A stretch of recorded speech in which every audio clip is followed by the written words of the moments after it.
They are criminals whose only place is in jail. He sent me a message. Serves them right, Rajdeep. They are criminals. Why I believe this case is a fundamental miscarriage of justice. Anti-farm law protests spoke out against the government. Therefore, they must be charged as terrorists. Views expressed in this blog are hosted on my own website, are strictly personal and do not reflect the views of any organization. Hello and welcome friends once again to Straight Bat, my weekly video blog where, as the title suggests, I comment with a straight bat. Now, a few days ago, when the young activist Umar Khalid and others like Sharjeel Imam were denied bail by a Delhi High Court for their alleged role in the 2020 Delhi riots, a friend of mine erupted in joy. He sent me a message. Serves them right, Rajdeep. They are criminals whose only place is in jail. Why do you think they are criminals who don't deserve bail? I asked him. Have you seen their speeches, Rajdeep? They are totally anti-India people. I can send you lots of stuff that has been shared with me about them on WhatsApp, my friend replied. Truth is, the WhatsAppification of evidence, my friends, has already condemned Umar Khalid, Sharjeel Imam and many like them even before the arguments on their guilt or otherwise can even be heard in court. So what if they then spent 5 years in jail? 5 years, my friends, without even a trial being initiated against them. In the eyes of the WhatsApp universe, especially the right-wing WhatsApp social media universe, Umar and the rest are guilty as charged already. No questions to be asked, no answers to be given. Let me make this clear. I do not defend or agree necessarily with the politics of an Umar Khalid. But this isn't about their political ideology. It is quite simply about the law of the land. And the law of the land tells me that bail is the norm, jail is the exception. But if even 5 years after they were arrested and jailed under UAPA, Umar and his co-accused are still being denied bail, then there is something very, very wrong in our judicial system. This is, my friends, a classic example of what the noted public intellectual Pratap Bhanu Mehta calls judicial barbarism, where the court simply fails in its solemn duty of a timely hearing of matters that go to the heart of the institutional integrity of our democracy. Which is why today on Straight Bat, I want to focus on the arguments that were placed by the Delhi High Court while denying Umar Khalid bail and then offer a counter to explain why I believe this case is a fundamental miscarriage of justice. Argument number one. The judges in this case have said that the right to protest and the right to free speech are not unfettered rights. Any conspiratorial violence under the garb of protests or demonstrations cannot be permitted. Fair enough, I say. But what is the evidence being put out by the prosecution in the public domain to establish the specific role of an Umar Khalid in a violent conspiracy? The police claim that Umar and the others organized WhatsApp groups, gave speeches, held secret meetings to organize chakka jams and protests that eventually spiraled into a cycle of violence. And yet, my friends, there is no evidence provided, or none at least so far, that Umar, for example, was specifically involved in the ensuing violence in any manner. How do calls in a public speech made in Amravati, in Maharashtra, for Inkilab or revolution and Krantikari, words that have been used by the Delhi police in their charge sheet, amount to a call for violence? Especially as the words are clearly used, if you see the speech, in the context of what are seen to be unjust laws and corrupt governance. This is like saying that farmers' groups who organized themselves during the anti-farm law protests spoke out against the government, therefore they must be charged as terrorists under the strict provisions of the Unlawful Activities Prevention Act or UAPA. In effect, what is being said is that any protest which later turns violent could be deemed a premeditated conspiracy against the state and lead to prolonged period in jail without bail. Creating WhatsApp groups, anti-government speeches, organizing meetings and chakka jams, can they be seen as a premeditated conspiracy unless you show direct evidence of the involvement of the organizers in pre-planned violence? The second argument that the court deals with is the inordinate delay in the trial which Umar and others have claimed entitles them to bail. Here the court says, and I quote them now, the investigative agency has made earnest efforts to unearth the alleged deep-rooted conspiracy.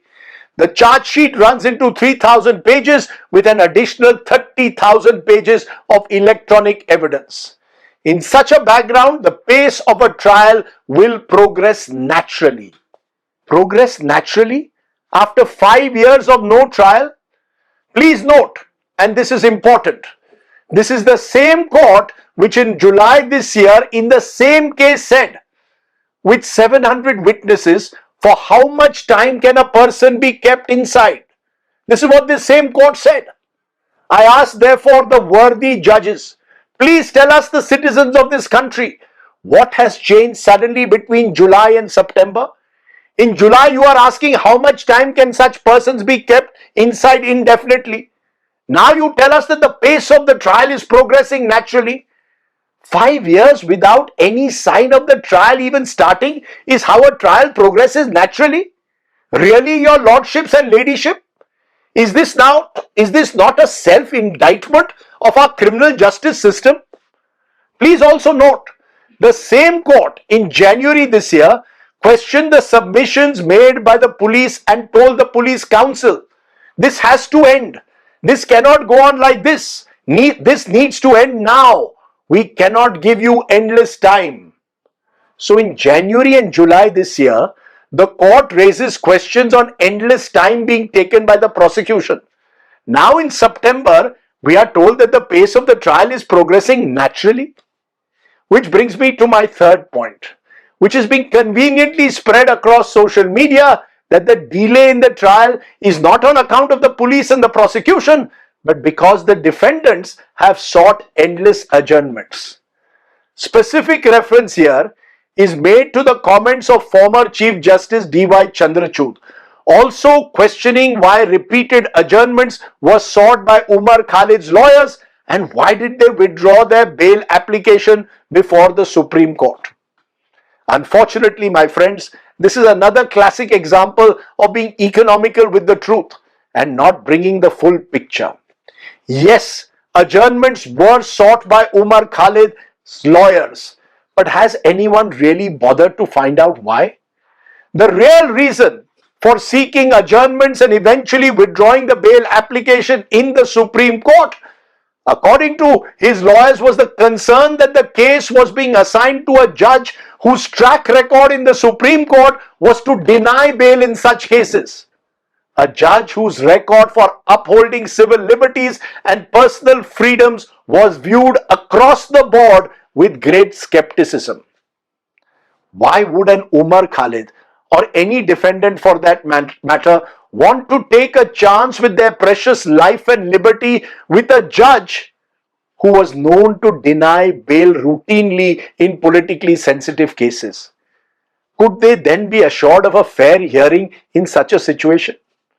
Please do note again, it wasn't just Umar Khalid who was seeking the adjournments. So was the state. This case was adjourned many times because of scheduling conflicts and lack of time. Specifically, and this is important, when a Supreme Court bench was hearing Umar Khalid's bail petition on 12 July 2023, Justice Bopanna and Justice Sundre said it would just take 1 or 2 minutes. But the state suddenly asked for more time to file a response, possibly because they feared these judges might grant bail. That's how the law in this country operates, my friends. Which brings me to my final point. At stake in this case is not who seeks how many adjournments, but more crucially, a fundamental legal principle. Bail, not jail, is a fundamental principle of law, reiterated in many cases, including most recently by Chief Justice Gawai himself in a money laundering PMLA case. The Delhi High Court in the Umar Khalid case says the principle jail is the rule, refusal the exception is not universally applicable. You are right, your lordships and ladyship. But this is the nub of the problem. Because what is meant to be a judicial system based on some element of certainty of justice is now a system based on sheer arbitrariness.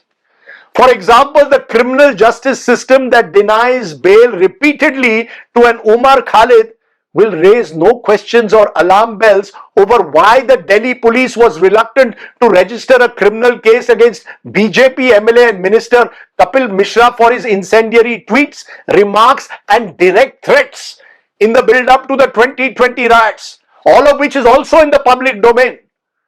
So while an Umar Khalid and his associates spent 5 years in jail still waiting a trial, Mishra enjoys all the benefits and perks of being a minister. The one judge who spoke out on the riots cases, Justice Murlidhar, one of our finest justices, who issued a stern order directing the police to protect the riot victims, was shunted out immediately after. Will the state dare to tell us why?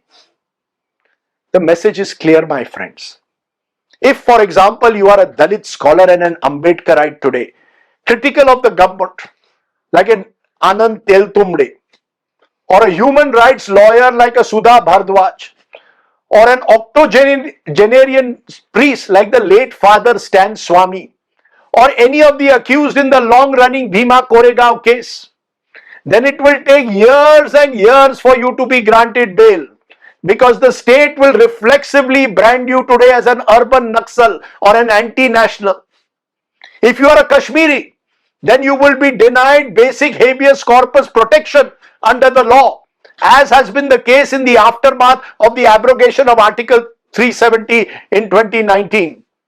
If you are a Sanjeev Bhatt, the policeman who challenged the Gujarat political establishment, you will not get bail for years.